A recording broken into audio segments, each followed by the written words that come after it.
سیدنا ابو سعید خدری رضی اللہ تعالی عنہ سے روایت ہے، آپ روایت فرماتے ہیں، بخاری شریف کی حدیث مبارکہ ہے، نبی پاک صلی اللہ علیہ وسلم نے ارشاد فرمایا، صحابہ کرام علیہم رضوان سے آپ نے ارشاد فرمایا تم راستے میں بیٹھنے سے بچو۔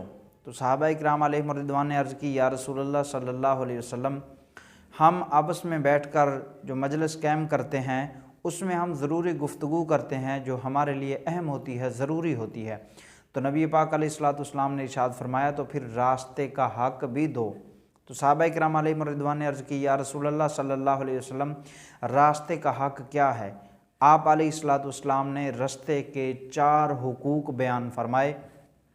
ان میں سے پہلا حق آپ نے ارشاد فرمایا کہ راستے کا پہلا حق یہ ہے کہ اپنی نگاہیں نیچی رکھو، اور قرآن پاک میں بھی اللہ تبارک و تعالی ارشاد فرماتا ہے، فرمایا قُل لِّلْمُؤْمِنِينَ يَغُضُّوا مِنْ أَبْصَارِهِمْ، کہ اے محبوب علیہ الصلوۃ والسلام مسلمان مومن مردوں سے فرما دو کہ اپنی نگاہیں نیچی رکھیں، اور عورتوں کے بارے میں فرمایا وَقُل لِّلْمُؤْمِنَاتِ يَغْضُضْنَ مِنْ أَبْصَارِهِنَّ، کہ مسلمان عورتوں سے فرما دو کہ اپنی نگاہوں کو نیچی رکھیں۔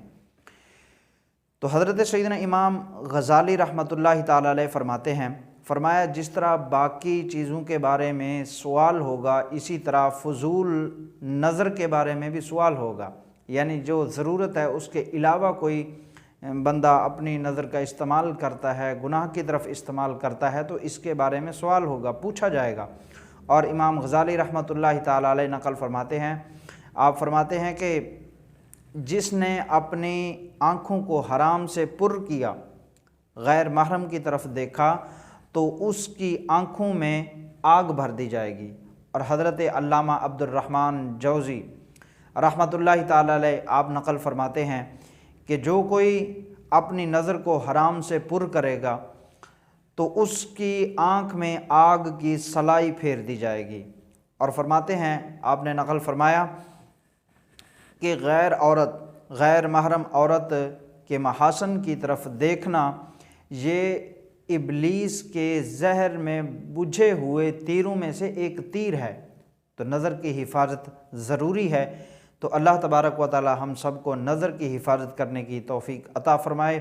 یہ نظر ہی ہے جو بہت سارے جرائم کروا دیتی ہے۔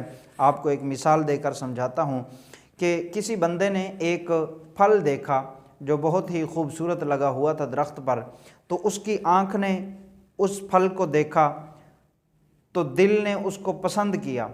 اب ذہن میں اس نے سوچا، دیکھا آنکھ سے، پسند دل نے کیا، اب دماغ سے اس نے سوچا کہ اس کو توڑ لوں۔ اب وہ توڑنے کے لیے جب گیا تو اس نے دماغ سے نہیں توڑا، اس نے اپنے ہاتھ سے توڑا۔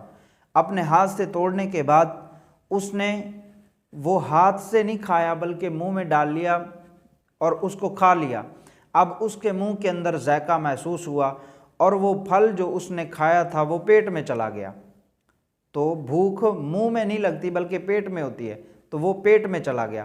جب مالک کو پتہ چلا، اس نے دیکھا، دیکھ کر اس کو بہت مارا، تو اس کو پیٹ پہ نہیں باقی جسم پہ اس کو مارا گیا، تو اس کے جسم پہ چوٹیں آئیں۔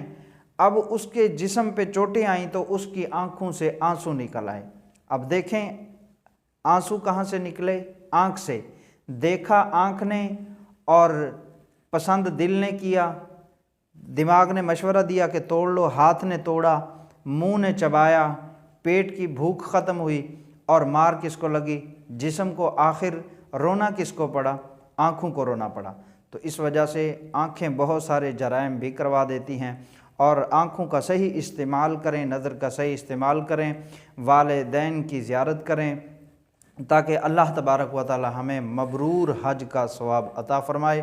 اور نظر کے بارے میں انشاءاللہ العزیز ہم اپنی آنے والی ویڈیو میں کچھ اور تفصیل کے ساتھ بیان کریں گے، اور باقی جو راستے کے حقوق آپ علیہ الصلوۃ والسلام نے ارشاد فرمائے وہ بھی